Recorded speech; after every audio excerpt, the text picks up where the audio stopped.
नमस्कार मित्रों, पुनीस एस्ट्रोलॉजी हिंदी के हिरण्यहस्त हिंदी चैनल में आपका स्वागत है। अगर बात करें तो कुछ दिनों में नीचस्थ मंगल जो कर्क राशि में नीचस्थ होकर के अभी गोचर कर रहे हैं, वो वक्र गति से गोचर करने लगेंगे। 7 दिसंबर को ये घटना होगी। 7 दिसंबर से 20 जनवरी तक मंगल गोचर करेंगे कर्क राशि में। हालांकि मंगल उसके बाद मिथुन राशि में वक्र गति से प्रवेश करेंगे, जिसको फॉलन प्लैनेट कहते हैं। उस पे हम अगले वीडियो में चर्चा करेंगे। इस वीडियो में हम मंगल की वक्री यानी रेट्रोग्रेड मोशन पे उतने ही ड्यूरेशन की बात करेंगे जिसमें वो कर्क राशि में है। जुड़े रहें वीडियो के अंत तक, आपको मिलेगी बहुत सारी जानकारी। कौन सी राशि पे इसका कैसा प्रभाव रहेगा वो भी मैं बताऊंगा। और आप अगर मुझसे जुड़ना चाहते हैं इंस्टाग्राम के माध्यम से, यूट्यूब के माध्यम से, तो चैनल को सब्सक्राइब करें। इंस्टाग्राम पे मुझे फॉलो करें फॉर रील्स। मुझसे कंसल्टेशन लेने के लिए मुझे ईमेल कर सकते हैं। चलिए शुरू करते हैं। मंगल का वक्र गति से चलने पे कैसा रहेगा हम सब पे इसका प्रभाव। मंगल ऊर्जा के ग्रह हैं। मंगल एक ऐसे ग्रह हैं जो हमारे जीवन में बहुत सारी एनर्जी को, बहुत सारे एम्बिशंस को, डिजायर को, विल पावर को डिनोट करते हैं। वो हमारी महत्वाकांक्षा भी हैं और हमारी इच्छा शक्ति भी है। मंगल मेष और वृश्चिक राशि के स्वामी ग्रह हैं। मंगल आपके जीवन में, जिसको कहते हैं ना, बहुत सारा उत्साह, उसको भर देते हैं। ऐसे मंगल जब कर्क राशि में जाते हैं तो वो बहुत इमोशनल हो जाते हैं। वो हर बात को हृदय से लगा लेते हैं। व्यक्ति इमोशनली बहुत सेंसिटिव हो जाता है और इमोशनली कई बार गुस्सा भी कर बैठता है। रिएक्शन की वजह से रिश्ते बिगड़ सकते हैं। ऐसे मंगल को संभालने के लिए इमोशनल टर्बुलेंस को काबू में लाना आवश्यक है, ध्यान करना आवश्यक है। मंगल के लिए पूजा करना आवश्यक है, हनुमान चालीसा पढ़ना आवश्यक है। जिन जातकों की कुंडली में मंगल प्रधान है, आपके लग्न में मंगल हैं, आपके मंगल चंद्र के साथ हैं या दृष्ट हैं, या मंगल उच्च है, मंगल की दशा अंतरदशा चल रही है, तो अवश्य ही इसका आप पे गहरा प्रभाव पड़ता है।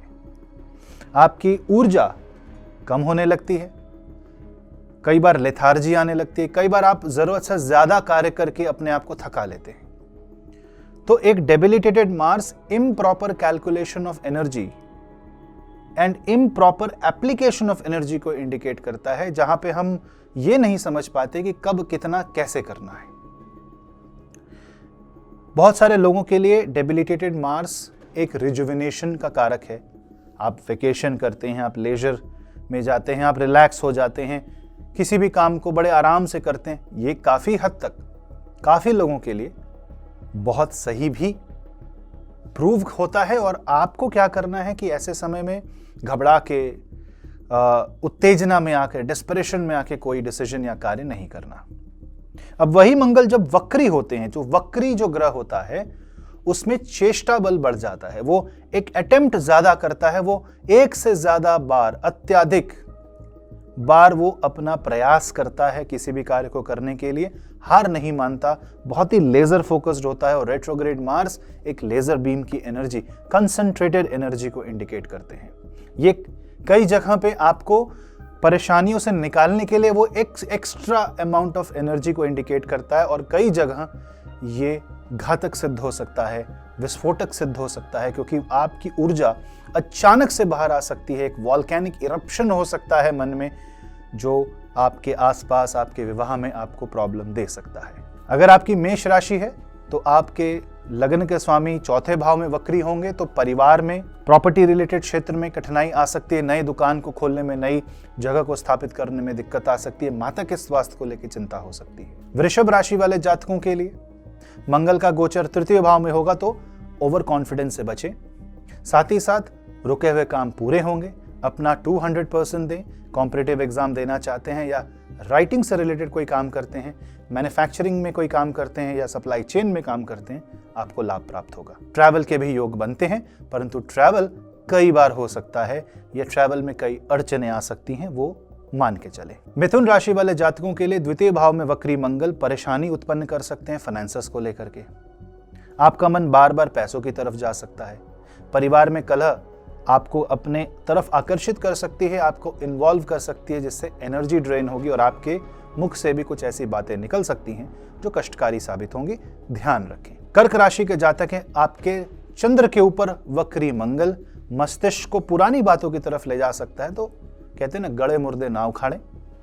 आप कोई ऐसी बात ना करें जहां पे जिन बातों को खत्म कर देना चाहिए उसे वापस आप बाहर लेके आएं। आपको संयम से बरतना है और एंग्जाइटी को काबू करने के लिए हनुमान चालीसा पढ़नी है। सिंह राशि वाले जातकों के लिए 12वें भाव में वक्री मंगल देश विदेश की यात्रा करा सकते हैं। ये उल्टा है, यहाँ पे वीजा संबंधित क्षेत्र में कठिनाइयां दूर हो सकती हैं। एक्सपोर्ट इंपोर्ट का काम बढ़ सकता है।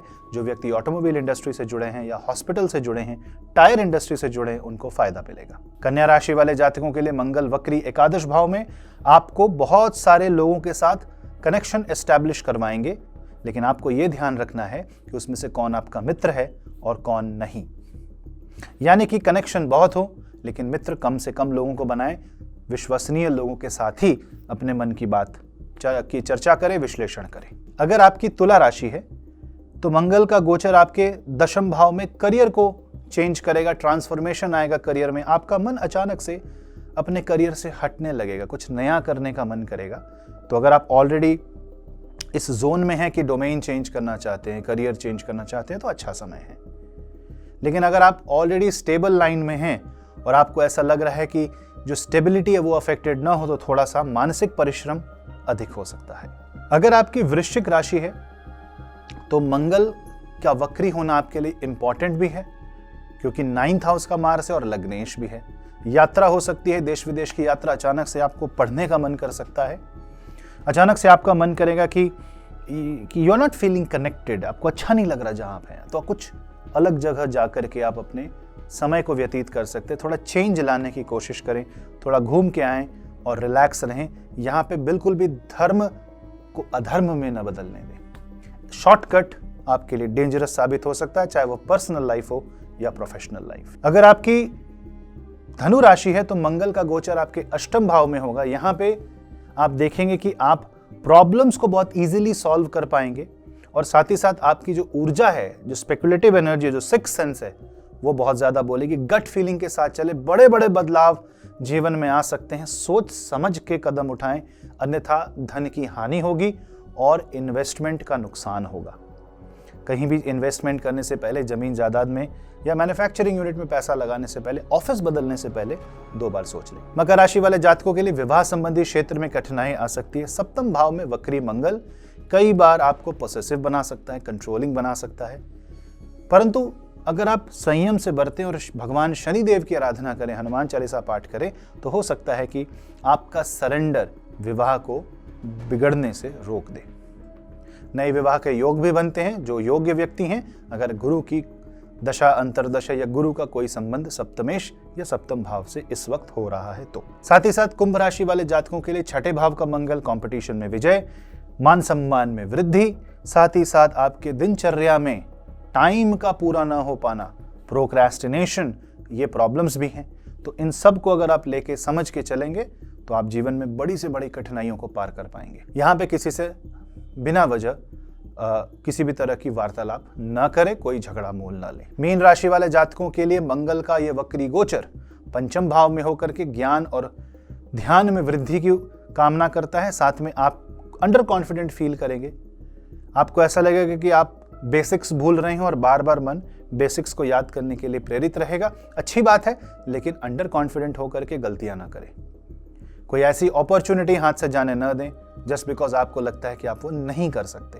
पहले इवैल्यूएट करें और फिर डिसीजन लें। तुरंत तत्कालीन कोई डिसीजन न लें।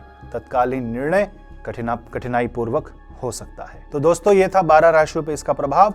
मंगल जब वक्री होते हैं तो हमारे जीवन में ऊर्जा का उतार चढ़ाव होने लगता है। हमारी जो कैपेसिटी टू वर्क है वो क्वेश्चन में आ जाती है। यहाँ पे आलस्य को त्यागें, हेल्दी लाइफस्टाइल को जिए।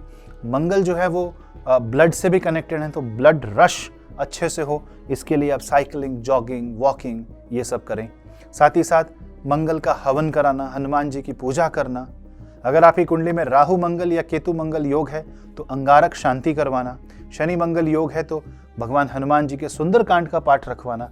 ये सब छोटे छोटे उपाय करने से या बड़ा हवन कराने से मन को शांति भी मिलती है और साथ ही साथ अन्न का दान अवश्य करें, क्योंकि मंगल पुष्य नक्षत्र में वक्री हो रहे हैं, तो भोजन दान, ब्राह्मण भोजन अति उत्तम रहेगा।